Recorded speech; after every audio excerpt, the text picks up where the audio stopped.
Good morning and thank you. It's nice to be here. I had a few words. She said I could have a few words.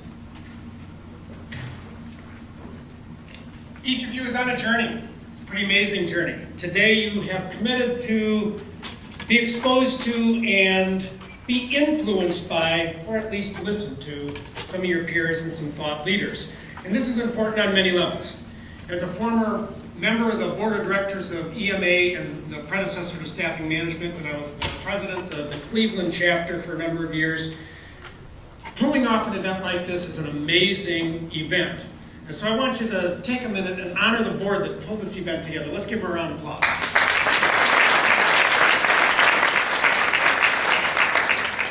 30 years ago, I began my career in HR, and one of the things that happened is I found mentors along the way. And just like John was saying, go out and network, more than network.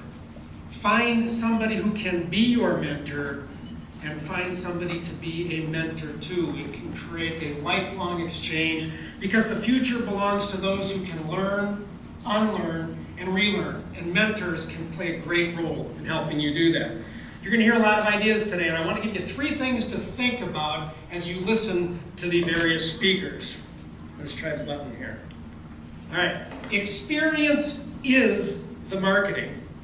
Recruiting analytics are essential, and disproportionate investment for staffing critical positions is a must-have. Let me expand on each of those 3. Experience is the marketing. A couple of authors, Pines and Gilmore, wrote a book called Experience Economy. And they looked at what are leading organizations doing that create differentiation in the marketplace. And they create what's known as a flagship experience. Now locally, we can go climb rock wall at REI, flagship store. We can go to Pike's Place and watch people throw fish around, and we can go to that third place and have a handcrafted espresso beverage. Each organization doing something unique to create a special customer experience. So I ask you, what is your flagship candidate experience? Now, we have a solution called the virtual job trial. Over 90% of the candidates say they will refer others based on how cool it was to apply. And here's a typical quote from candidates who go through it. You have gone beyond all other employers. Never have I learned so much during the application process. And they go on and on. So listen for ideas that can help you design and leverage your recruiting flagship experience. Recruiting analytics are essential.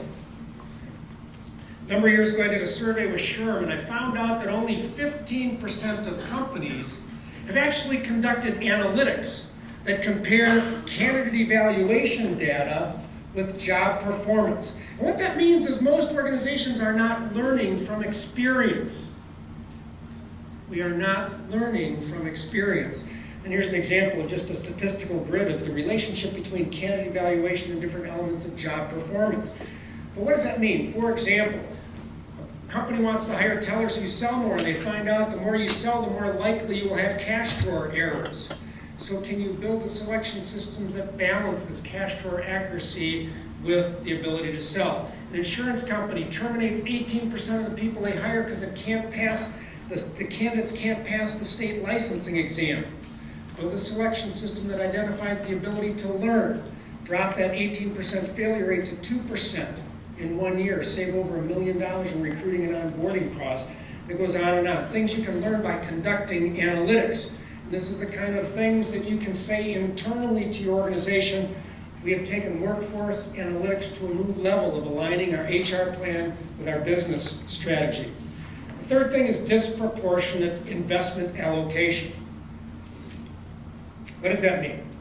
Well, you have jobs that are mission critical for your organization, but we require all of our candidates to slog through the same ATS application, regardless of whether it's an entry level, low contribution, or a senior level, significant contribution job.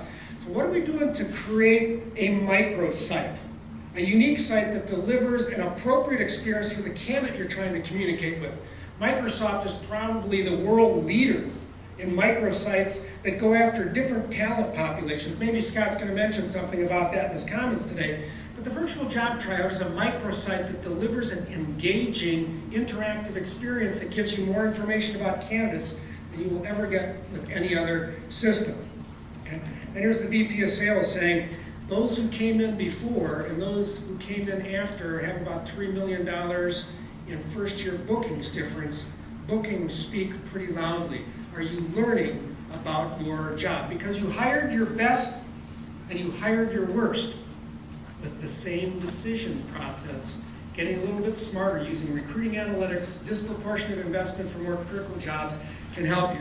So I invite you to stop by our booth, learn a little bit about what we're doing. We'd like to hear what you're doing.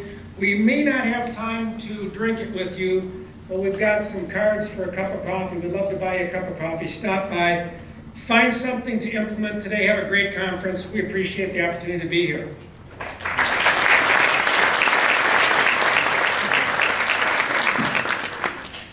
Thank you, Joe. That was great. Christina's going to get